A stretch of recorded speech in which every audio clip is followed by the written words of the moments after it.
So, hi there, Lance Tarchioni, technical agronomist with the Calvin Asgrow, here with you on a special edition, not Ask the Agronomist, but this is Ask the Agronomist Ass, is what we've been calling these vignettes that we've been recording here at AgTech. And very honored to be joined by Miss Nicole Stecklein. And Nicole is a what I would call a social media influencer and someone who is very well versed in the areas of social media. I, Nicole, as you know, am somewhat famous within Bears being a social media hater, but yet here I am on YouTube Live with my Ask the Agronomist program that I enjoy doing. So we're here at AgTech, happy to be back at a live in-person AgTech, first time in 3 years, and I refer to AgTech as kind of the somewhat the national sales meeting for agronomy nerds is what AgTech is. So we're here with all of our tech buddies and learning and getting updates on lots of things this week. And I've been asking some people to sit down with me and have some agronomic conversations.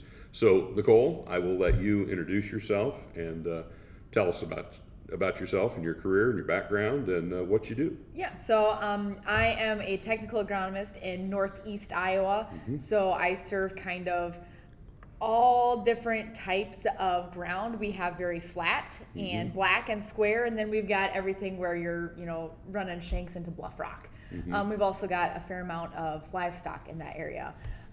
So when I was growing up, I was actually on a cow-calf operation. We didn't have any crops.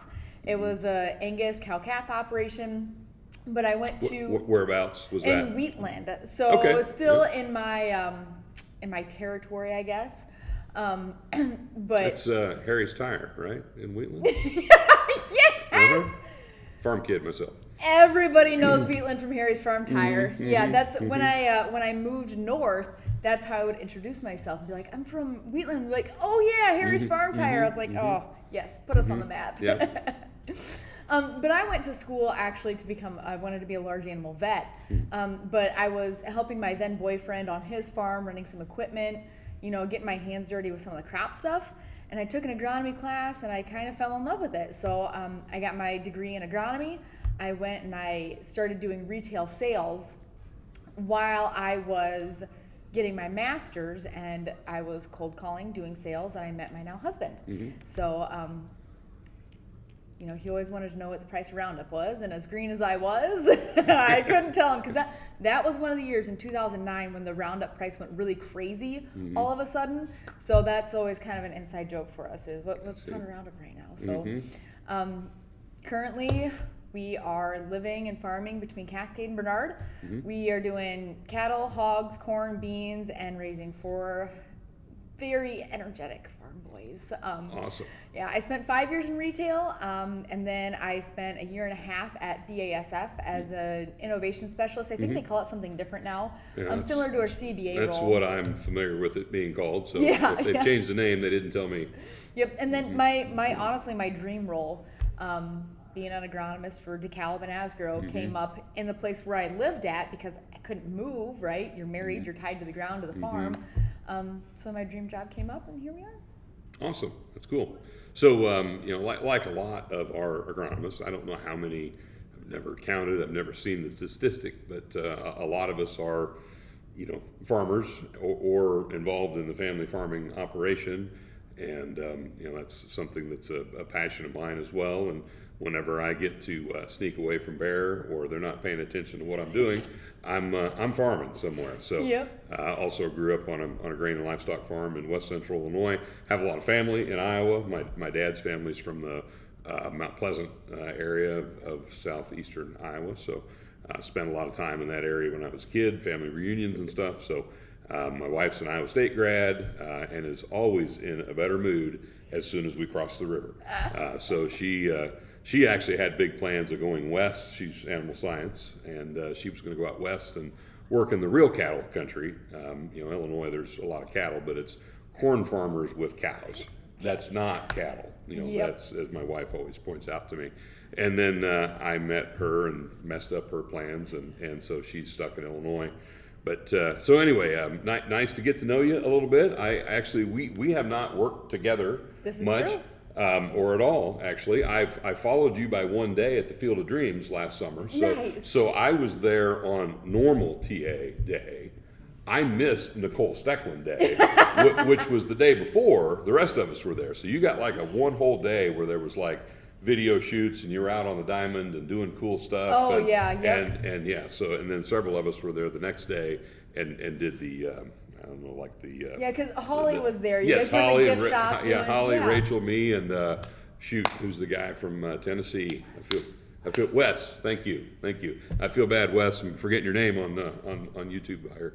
But so that was kind of cool. I'd actually been to the Field of Dreams site once before. Obviously, a big fan of the movie, like everybody is, and that's something that you're pretty well known for within DeKalb circles, is what we've been doing there at the Field of Dreams, which I think is awesome. So give us your insider view into what that's been like. It actually started in 2019, I want to say, where one of our retailers, so the Ray brothers, there's three of them. There's Aaron. He is a climate activation manager for us, and then there's Andy. He's the brother that farms full time, and then there's Adam, and Adam is a very good retailer of ours.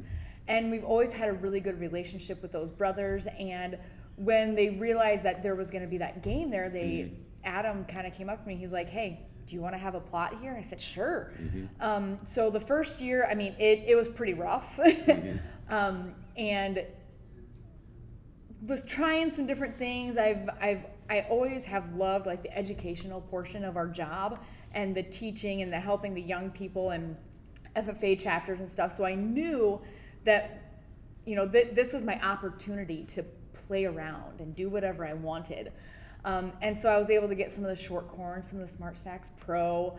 I was doing goof plots with herbicides to help people learn how to diagnose like different herbicide injury. Killed a couple of plants, just injured some, didn't affect some others. But when COVID showed up, we didn't really get to have a whole lot of people. Actually, we didn't get to have any people show up. But that was okay, because like I said, like the first 2 years, it was really pretty rough. So then the next year we were like, okay, this has some potential.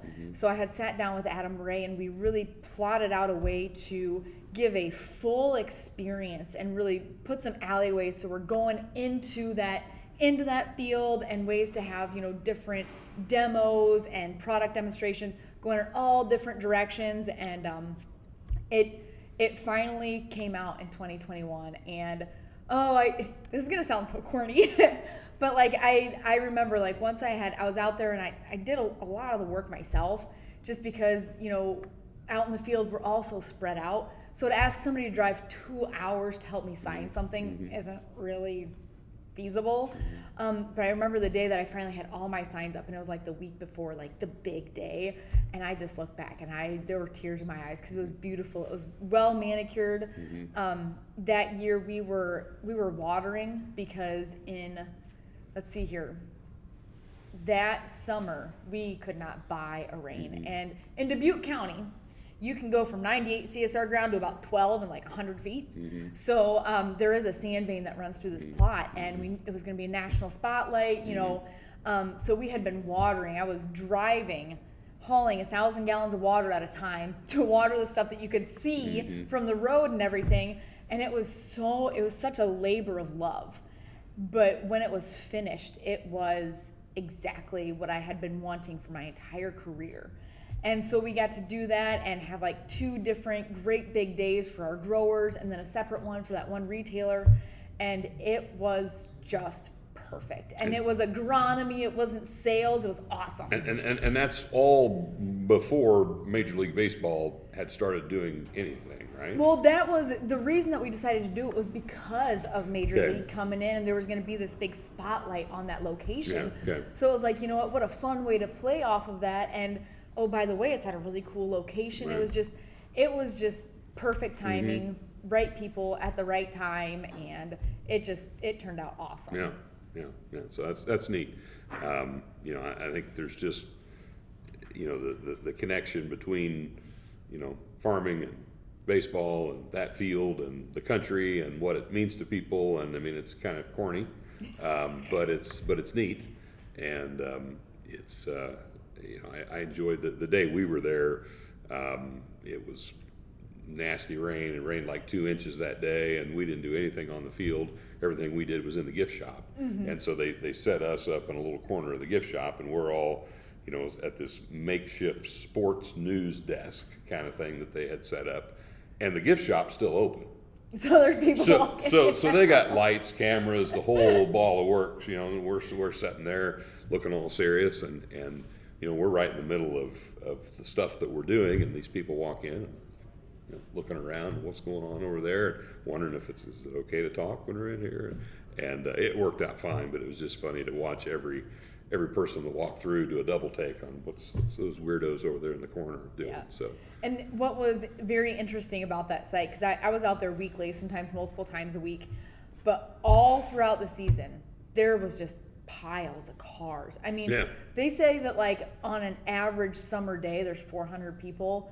On a weekend during the summer, I mean, because they're having tournaments out there, they're doing charity events, they're doing concerts, they play the movie outside on a huge screen like every Friday night or something like that. And it just, the amount of people that go through there, it still blows my mind. Now, when you think about the generational component of it, everybody who was in grade school when that movie came out are parents now. Right. So it was a perfect timing for everybody with kids wanting to experience that nostalgia from the movie, and then with the Major League coming in, it was perfect timing for them too. Yeah. So that's cool. So let's talk a little bit about other things that you've been involved with. I know you're. I don't know how you come up with the stuff that you do on TikTok that Donnelly always sends me. I'm not on TikTok, so if I see anything you've done, it's because Jim forwarded it on, and that's a way that you've kind of relished how to get your message out and how to reach an audience that I'm not going to reach that audience at a dealer meeting. So talk a little bit about what you like to do. And how you ended up, doing that kind of stuff. So I had always just been like Facebook, like everybody else, right? And I, like a lot of people, had always thought that Twitter was kind of, Twitter, when it, what was that, like 5, 6, 7, 8 years ago or so? It was the Kim Kardashian thing, right? It was all about the look at me and, all that kind of stuff. So trying to find a way to use it for business takes a little bit of creativity. But one of the guys that I was working with at BASF, he's like, oh no, Twitter's great. So I gotten on, and it was kind of interesting, and being able to talk and almost kind of make relationships with people that you've never met was kind of cool. And then started making YouTube videos was the next thing, because, and this was before a whole lot of people were doing it, but like I said, kind of the education portion of it was what I really wanted to do, because I had some cousins at Iowa State. They were struggling in some of their agronomy classes, and I was like, I'll do something on nitrogen and send it to you. And that kind of ended up morphing into, there was the YouTube thing, and then it turned into the TikTok. Now, what really clicked in my head with the TikTok is that my husband had it before I did. My husband doesn't have Twitter. My husband doesn't have Facebook. He uses my Facebook. I actually had a farmer show up to our place yesterday looking for me. I'm here to pick up the totally tubulars. I was like, I think you want to talk to my husband, because he uses my Facebook to do that stuff, because he's too cool for that. But he had TikTok, right? And there's all of these farmers your age who are on that. And it's that would be old people. But I mean, my if I got TikTok, I think my wife would want to know, why in the hell do you have TikTok? So the business purposes, But I think so much of it is when you can recognize in yourself how you consume information and what keeps you watching something. A lot of people, you want to be entertained at the same time. It's hard to sit through.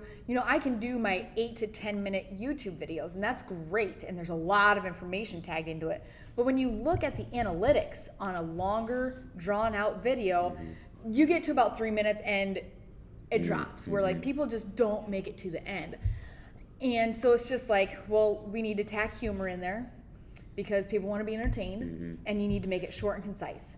Because then if you can reach people in all sorts of different ways of communicating with them, you're going to end up hitting everybody, because everybody wants it in a little bit different way. I mean, there's still guys that like the newsletters, that want the emails, text messages is great, but it's just, honestly, just having fun with it. I mean, and being able to allow yourself to get made fun of, making fun of maybe some competitors, you know, it's just about having fun with it and wanting to make the message interesting enough for people to listen. So I didn't prep you for this because I just had the idea. Okay. And so I'm going to put you on the spot a little bit. Does something come to mind when you think of something that you experienced or someone you met or something you got to do as a result of being out there as you are on social media that you otherwise probably would have never gotten to do? Anything come to mind? Not a whole lot. Is there something that there should be? No.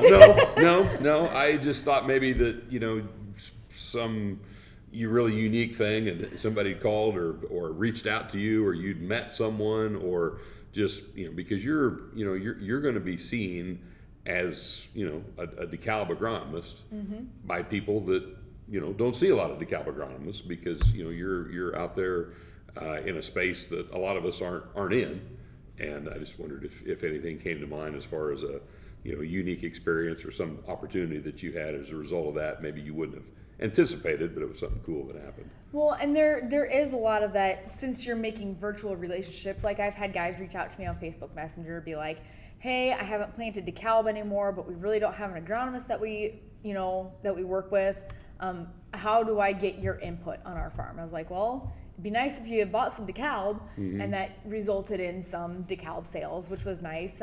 But honestly, just, you know, this spring, we had quite a bit of replant.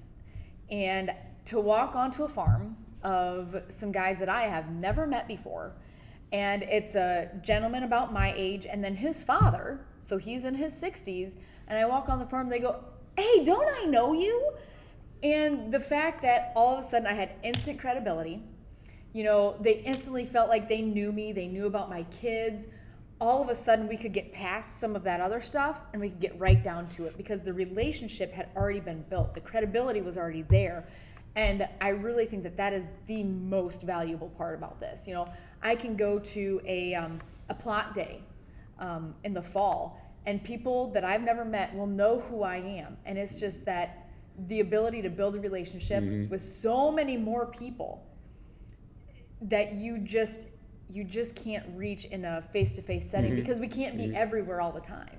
Well, it's interesting to hear you talk about that, because I somewhat have the ability to relate to a lot of people because I've been doing this for almost 30 years. Yep. And, you know, I've built a certain reputation. There's a lot of people that know me, and you can have rapport with people because of familiarity, but it took me 30 years to get there.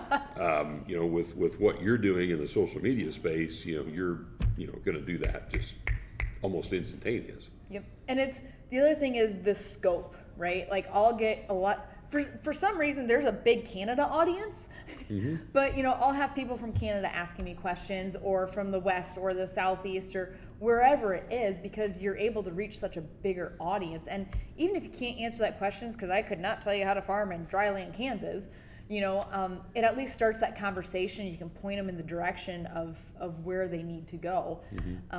And I think the other portion of it too is that I from where I grew up, I'm an hour north of there. So it's like I've had to make a whole new life in a different place. So just being able to use some of this kind of stuff has been pretty helpful. Cool. Well, I sure appreciate you joining us today, and it's been very insightful to get a glimpse into your world as a social media influencer. Thanks for joining us. It was a pleasure to actually sit and visit with you, and thanks everyone for joining us, and we'll talk to you again soon. Also taking into account, you know, how can we use algorithms and predictive models and all sorts of things that help us understand what our customers really need, or what they're looking for in their purchases, what makes that great product. So we're kind of trying to blend all that together and make make new hybrids that fit the mold that our customers today need.